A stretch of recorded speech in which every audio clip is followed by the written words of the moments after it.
Série de estudos sobre a declaração de Jesus, Eu sou.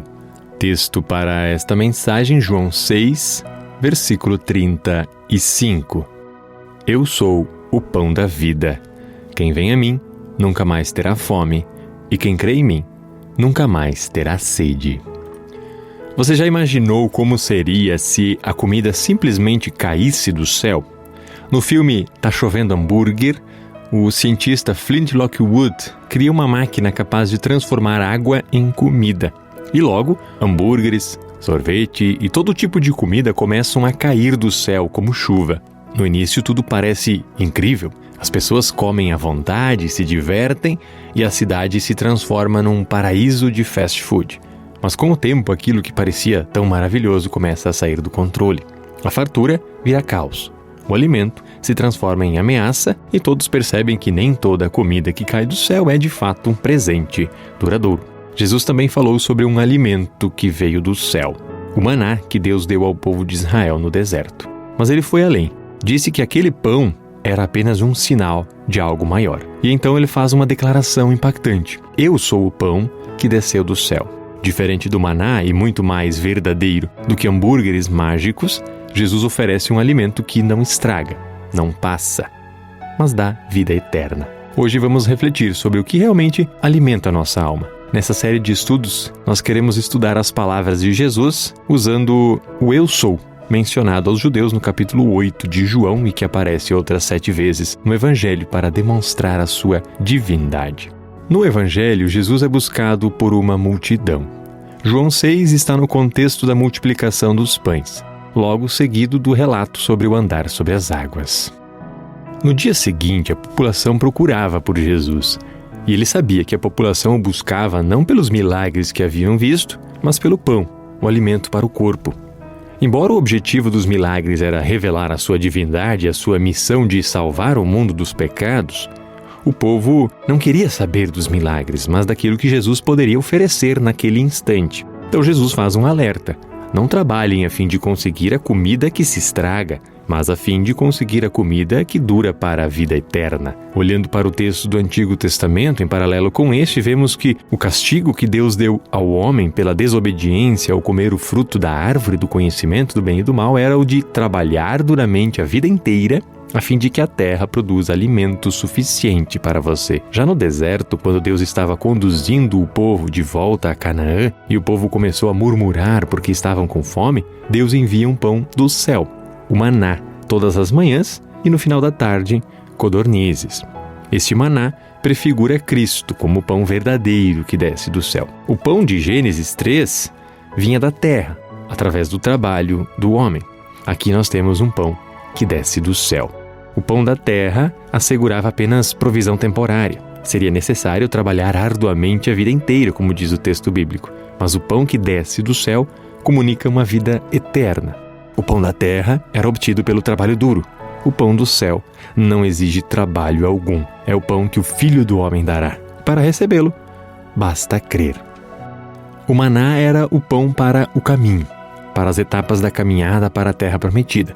Ele prefigura o Cristo, aponta para uma realidade perfeita e completa que se concretiza na pessoa e obra de Jesus. Jesus faz um alerta no Evangelho para aquelas pessoas que o buscavam pelo pão provisório.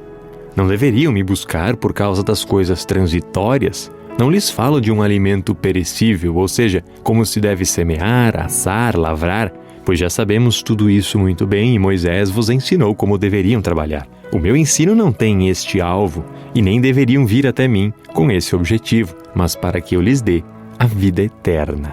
Buscar o pão perecível é buscar Jesus apenas pelos bens materiais que ele pode proporcionar. Busca por prazeres mundanos, status, riquezas. É negligenciar o que realmente é importante. Devemos sim trabalhar pelo alimento e, de fato, reconhecemos pelo Pai Nosso que o pão de cada dia é dado a todos os seres humanos sem a nossa prece. Deus sacia nossa fome física, proporcionando forças para o trabalho e para a vida, para que, trabalhando duro, tenhamos alimento, saúde e satisfação das nossas necessidades. Porém, os olhos daquela multidão estavam fixos na ideia de que deve haver algum mérito da parte deles para conquistar esse alimento eterno. O que é que Deus quer que a gente faça? Essa pergunta demonstra que imaginavam que deveriam fazer algo pela sua salvação. E Jesus corrige essa noção. Só há uma coisa que deveriam fazer, e esta é crer naquele que Deus enviou.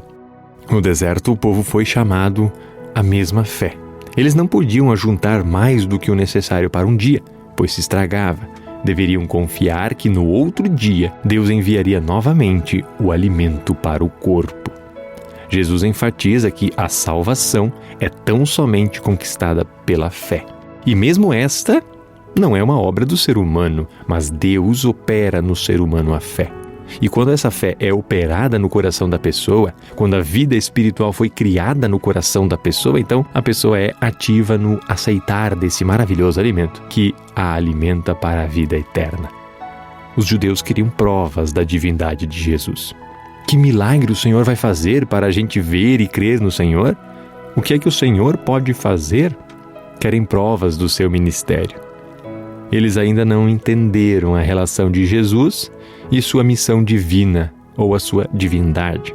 O desafiam a produzir sinais extraordinários que os convencessem. Assim, nós também corremos esse risco de querer sinais extraordinários para crer e confiar em Jesus, esquecendo que é no ordinário que Deus demonstra o seu amor e a sua misericórdia.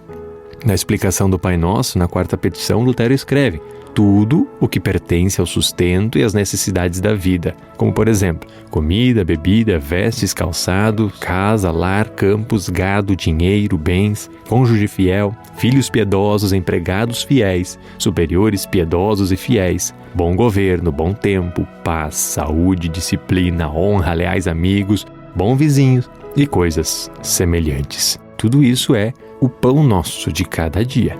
Lutero enfatiza que, embora Deus forneça essas dádivas, mesmo sem serem pedidas, devemos reconhecer a sua bondade e agradecer por elas.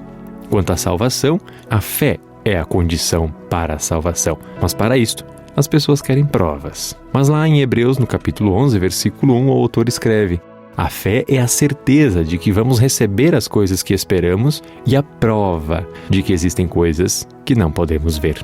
Aqui está o verdadeiro pão do céu, dado pelo Pai às pessoas. Aquele que desce do céu com o objetivo de dar vida ao mundo.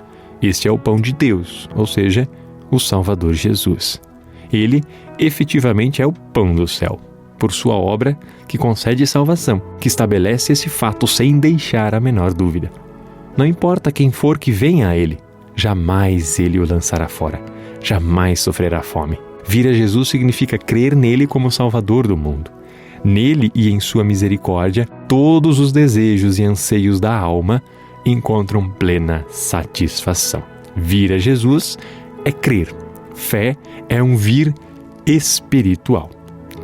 A vontade do Pai, que enviou o Filho ao mundo para ser o alimento que sacia eternamente o ser humano, é que todo aquele que, na fé, olha para Jesus, ou seja, que aceita Jesus como Filho de Deus e o Salvador do mundo, esse, sem falha, terá vida eterna.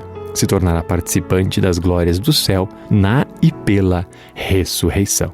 E nós recebemos este alimento espiritual através da palavra e dos sacramentos. E na Santa Ceia, recebemos, de forma real, o corpo e o sangue de Cristo, junto com o pão e vinho, para fortalecimento da nossa fé, para a vida eterna e salvação. Amém.